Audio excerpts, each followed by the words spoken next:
Plebiscitos de estatus en Puerto Rico. El plebiscito de 2012.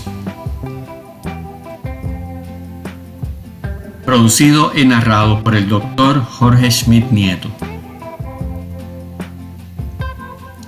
Veamos el plebiscito de estatus del 2012, comenzando con su antecedente. Lo fue en el año 2011 el informe del Task Force del presidente Barack Obama. Un Task Force es un grupo de trabajo integrado por personas que son de confianza del presidente. Colocan allí a un representante de cada una de las agencias del gobierno federal que tenga algo que decir sobre el estatus de Puerto Rico. Por ejemplo, allí había un representante del Departamento de Justicia, del Departamento del Tesoro, del Departamento de Vivienda y de Agricultura y de otros departamentos que tuvieran algo que decir sobre el caso de Puerto Rico y que tuvieran alguna información. Ese grupo de trabajo recomendó en ese informe que se celebraran 2 plebiscitos y en días diferentes.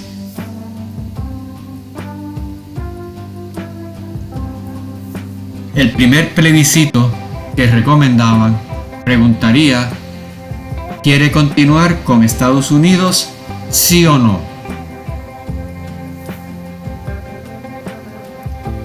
Si ganara el sí, es decir, si la mayoría de los votantes dijeran que quieren continuar con Estados Unidos,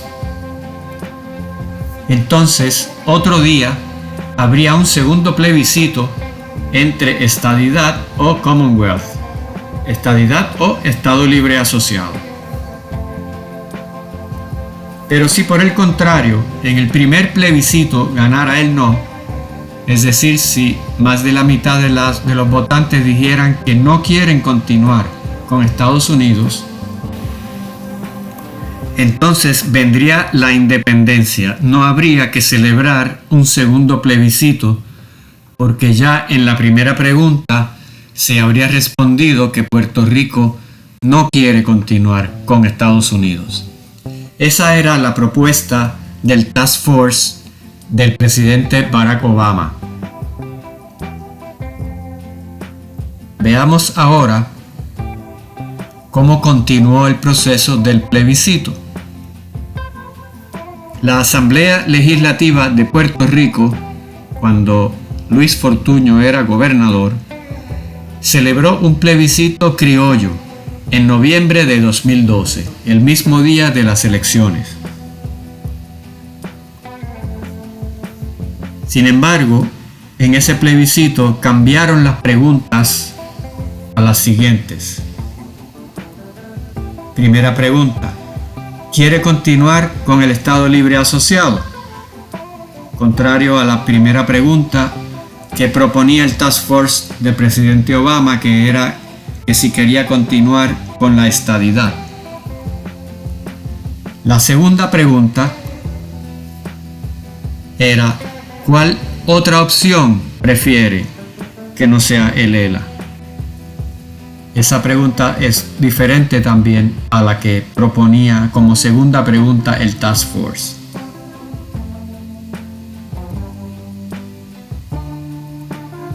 El Partido Popular Democrático intentó que se incluyera la opción de ninguna de las anteriores para la segunda pregunta,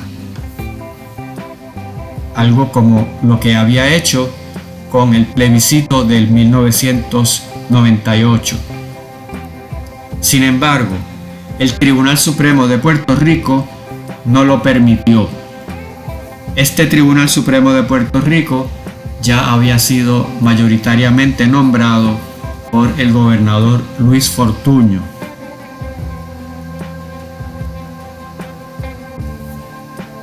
Esta es la papeleta que tuvieron los electores en noviembre del 2012. Se componía de una primera pregunta en la que se contestaba sí o no, y una segunda pregunta en la que se escogía una de las tres opciones.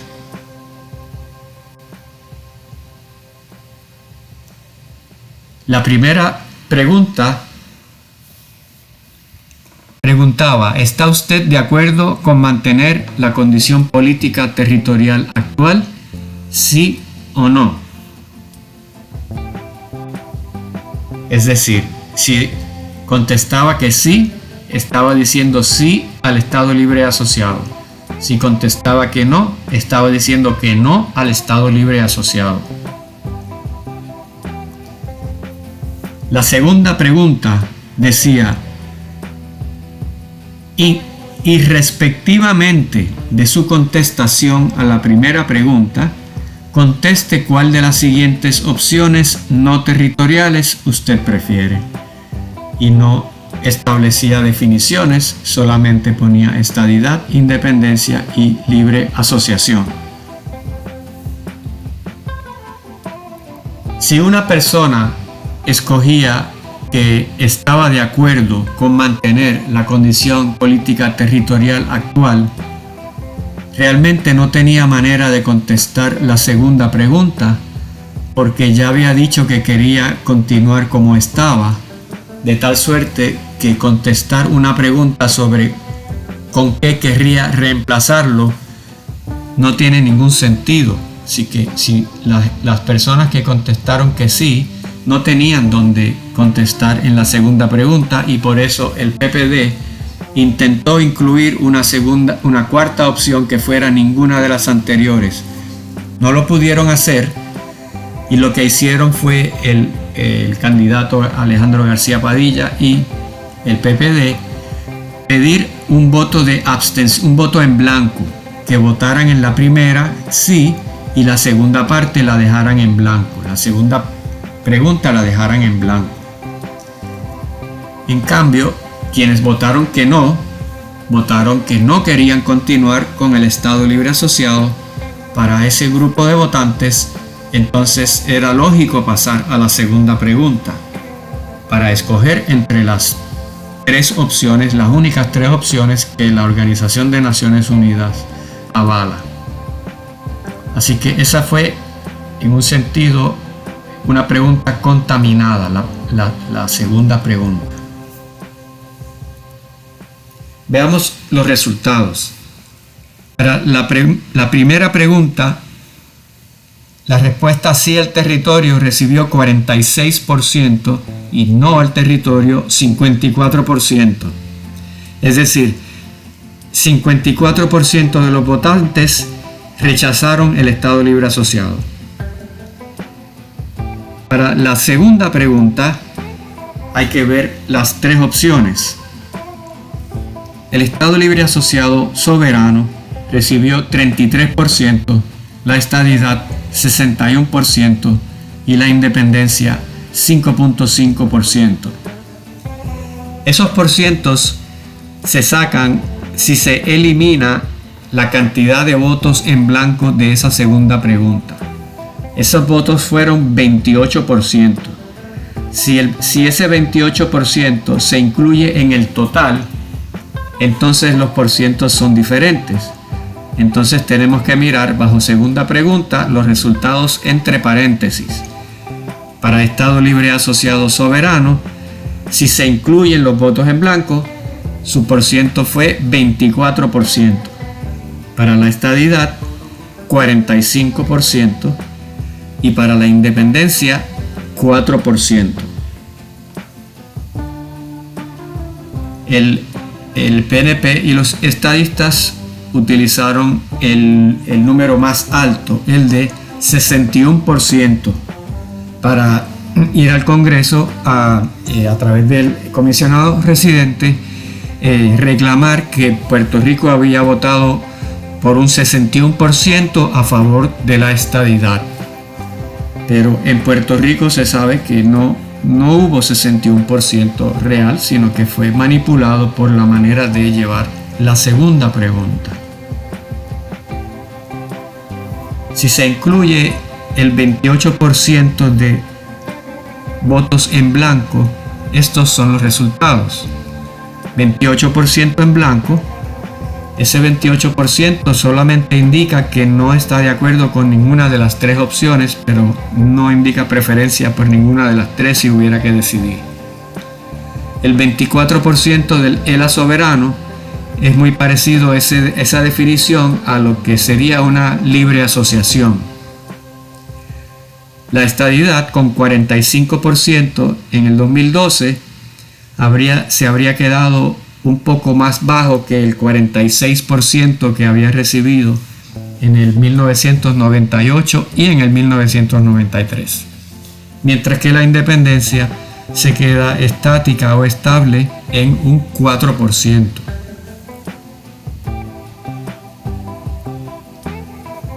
Veamos algunas conclusiones de este plebiscito. El plebiscito estuvo contaminado por la segunda pregunta. Quien contestara que sí en la primera pregunta no tenía forma de contestar la segunda.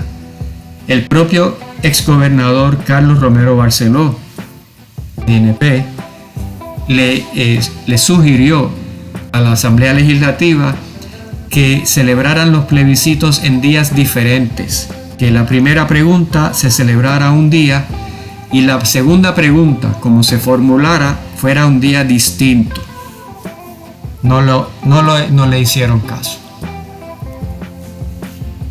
Otra conclusión es que el resultado de la primera pregunta sí es útil porque es una pregunta directa y sencilla.